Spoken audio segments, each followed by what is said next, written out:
दोस्तों, मनी ज्ञान Hindi YouTube channel में आपका स्वागत है। आज हम लोग बात करने वाले हैं अपनी बेटियों से रिलेटेड एक फंड के बारे में, जो कि आप भी, अगर आपकी बेटी होगी तो आप भी जरूर सोचते होंगे, अपनी बेटी के भविष्य को लेकर थोड़े से चिंतित होंगे। उनके शादी, जॉब, एजुकेशन, सारी चीज़ों को सोचने के बाद आपके दिमाग में जरूर थोड़ी सी उथल पुथल होती होगी, कोई ऐसा फंड मिल जाए जिससे कि मेरी ये सारी जो समस्याएं हैं इसका कुछ निवारण हो जाए।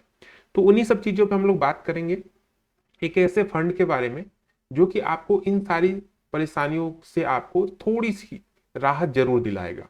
तो चलिए उस फंड के बारे में बात करते हैं। उससे पहले, अगर आपकी भी एक बेटी है तो आप हमें जरूर एक लाइक जरूर कर दीजिएगा इस वीडियो को, और चैनल को सब्सक्राइब भी कर लीजिएगा, साथ साथ बेल आइकन दबा के ऑल नोटिफिकेशन ऑन कर लीजिएगा, जिससे कि इन्वेस्टमेंट से रिलेटेड जैसे ही मैं वीडियो अपलोड करूँ आपको नोटिफिकेशन मिल जाए। चलिए शुरुआत करते हैं। ये जो फंड है इसका नाम है SBI magnum children benefit fund investment plan direct plan.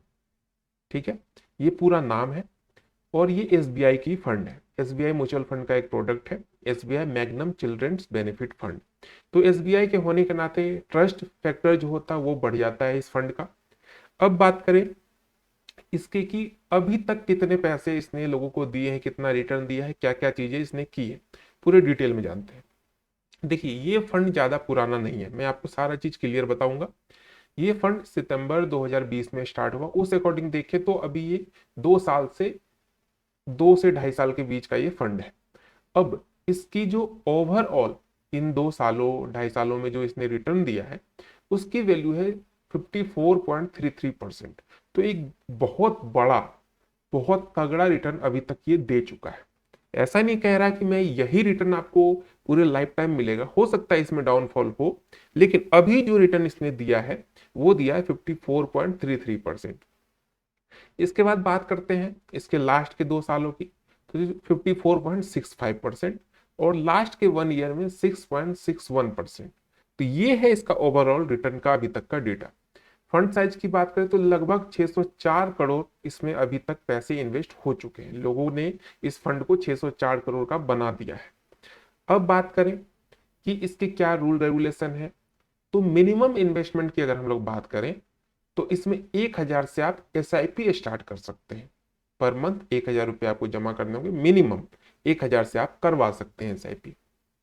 लेकिन अगर आप वन टाइम इन्वेस्टमेंट की बात सोच रहे हैं तो आपको मिनिमम 5,000 का इन्वेस्टमेंट करना होगा, ये इसका टर्म्स है। और मैक्सिमम की बात करें तो दोनों SIP हो चाहे लमसम हो, दोनों में आपको आपकी इच्छा अनुसार जितने आपके पास लगते हैं कि आप जितना कर सकते हैं उतना इन्वेस्टमेंट इसमें कर सकते हैं, कोई किसी प्रकार की कोई पाबंदी रोक टोक नहीं है इसमें। अब बात करें इसके एक एक्स्ट्रा रूल की, इसमें जब आप लमसम करते हैं तो ये जो अमाउंट है ये 5 साल के लिए या आपके बच्चे के 18 साल एज होने तक के लिए ये आपका लॉक पीरियड में, लॉकिंग पीरियड में चला जाता है। यानी कि आप जो अमाउंट जमा करेंगे वो 5 साल तक आप का जो अमाउंट होगा वो लॉक हो जाएगा। या तो मिनी 5 साल होगा, या नहीं तो जब तक आपकी बेटी की 18 साल एज नहीं हो पाती। आप ये सोचिए, जो पहले हो जाएगा उसके अकॉर्डिंग आपका हो जाएगा। ठीक है, चलिए अब बात करते हैं इसके होल्डिंग्स की, जो डिपेंड करता है कि रिटर्न किस तरीके से देगा। तो देखिए, इसकी टॉप होल्डिंग्स की बात करें तो government of India, Netflix, State Bank of India, Dodla dairy, alphabet, ICICI bank limited, Bajaj finance limited, इन सब में इसके पैसे, मोस्टली जो पैसे होते हैं वो इन्हीं सब में इन्वेस्ट किए जाते हैं। ठीक है, अब बात करते हैं रिटर्न की। हम लोग आज जो कैलकुलेशन करेंगे वो करेंगे वन टाइम इन्वेस्टमेंट, एक बार आपने पैसे डाल के आपने छोड़ दिया, इसमें किसी प्रकार की छेड़खानी आप नहीं कर रहे हैं, बार बार आपको डालने की जरूरत नहीं है, आप वन टाइम इन्वेस्टमेंट कर रहे हैं। तो उसी इन्वेस्टमेंट पे हम लोग कैलकुलेशन करेंगे। तो आज का जो इन्वेस्टमेंट है वो आपने अपनी बेटी के लिए 2 लाख रुपए वन टाइम इन्वेस्ट करके छोड़ दिया। ठीक है, तो हम लोग ओवरऑल जो रिटर्न की बात करेंगे वो करेंगे 25%, क्योंकि अभी आपने देखा कि इसने 54%, 56% इस तरीके का रिटर्न इसने अभी तक दिया है। तो हम 50% कम करके चलेंगे, क्योंकि हो सकता है लॉन्ग टर्म में जाके थोड़ा सा डाउन हो, तो हम लोग 25% पे इसका कैलकुलेशन करेंगे। अब देखिए, अगर आप 5 साल के लिए इसको डालते हैं, 5 साल से तो कम डाल नहीं सकते आप इसमें पैसे। 5 साल के लिए अगर आप करते हैं तो आपका जो 2 लाख रुपए है उसका रिटर्न आपको मिलेगा, ये रिटर्न हो जाएगा आपका 4,10,352।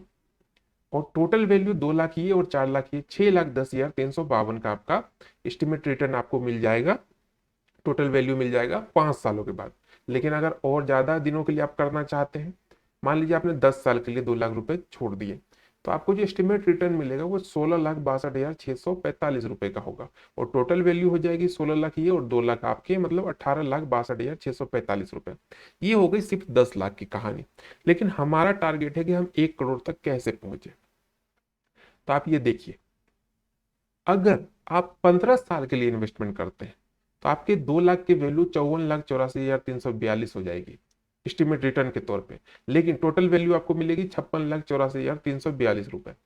यही चीज आपको 1 करोड़ सिर्फ आपको 18 साल तक वेट करना। अगर बेटी आपकी अभी जस्ट जन्म ली है, 1 साल की है, तो आप अगर ये इन्वेस्टमेंट अभी कर देते हैं तो 18 साल के बाद, यानी जब वो मतलब अपने शादी की उम्र में पहुंचेगी या कुछ एजुकेशन से रिलेटेड उनको कुछ रिक्वायरमेंट होगा, उस टाइम आपकी बेटी के लिए एक बहुत बड़ा फंड यहाँ पे इकट्ठा हो जाएगा। कैसे? 2 लाख आपने जमा की और आपका जो फंड उस टाइम 18 साल बाद होगा ये 1,09,02,230 रुपए। टोटल वैल्यू की बात करें तो 1,11,02,230। ये 18 साल में ये हो जाएगा 1 करोड़ का पूरा। आपका जो टोटल वैल्यू हो जाएगी वो 1 करोड़ की हो जाएगी। अगर 25% आपको रिटर्न मिलता है तो हो सकता है 25 ना मिल के 20 मिल जाए, 22 मिल जाए, फिर भी ये जो रकम होगी 1 करोड़ ना सही 70 लाख 80 लाख तो जरूर बनेगा। अगर आप इसको वन टाइम इन्वेस्टमेंट करते हैं तो एक बहुत बड़ा रकम हो जाएगा, चाहे वो बेटी की परवरिश की हो या उसकी शादी के लिए हो, आपके लिए एक बहुत बेनिफिशियल हो सकता है ये फंड। तो इस टाइप के फंड में अगर एसबीआई में आपको इंटरेस्ट है तो आप कर सकते हैं। फिर भी एक बार इन्वेस्ट करने से पहले खुद से चीजों को समझ ले, खुद से चीजों को देख ले, क्योंकि म्यूचुअल फंड, एसआईपी या शेयर मार्केट, इन सब में रिस्क फैक्टर होता है। मैं रिस्क को नकार नहीं सकता कि मैंने कह दिया कि नहीं कोई रिस्क नहीं, आपने कर दिया, ऐसा बिल्कुल नहीं है। इन सब में रिस्क फैक्टर भी होता है। मार्केट के अप एंड डाउन के अकॉर्डिंग आपके पैसे भी अप एंड डाउन इसका हो सकता है। तो इससे पहले आप सब इन्वेस्ट करें, पहले एक बार खुद से सारी चीजों को समझ ले, देख ले कि आपकी क्या 18 सालों में क्या स्थिति रहने वाली है, आप कितने पैसे तक इन्वेस्ट कर सकते हैं। इन सब चीजों को समझने के बाद इन्वेस्ट करें। तो यही थी आज की वीडियो अपने बेटियों से रिलेटेड। तो वीडियो कैसी लगी जरूर बताइएगा। और भी कोई जानकारी चाहिए हो आपको किसी भी फंड से रिलेटेड, किसी भी स्टॉक से रिलेटेड, जरूर एक बार कमेंट कीजिएगा, सारी जानकारी आपको प्रोवाइड की जाएगी। मिलते हैं एक नए वीडियो में, तब तक के लिए स्वस्थ रहें, मस्त रहें और इन्वेस्ट करते रहें।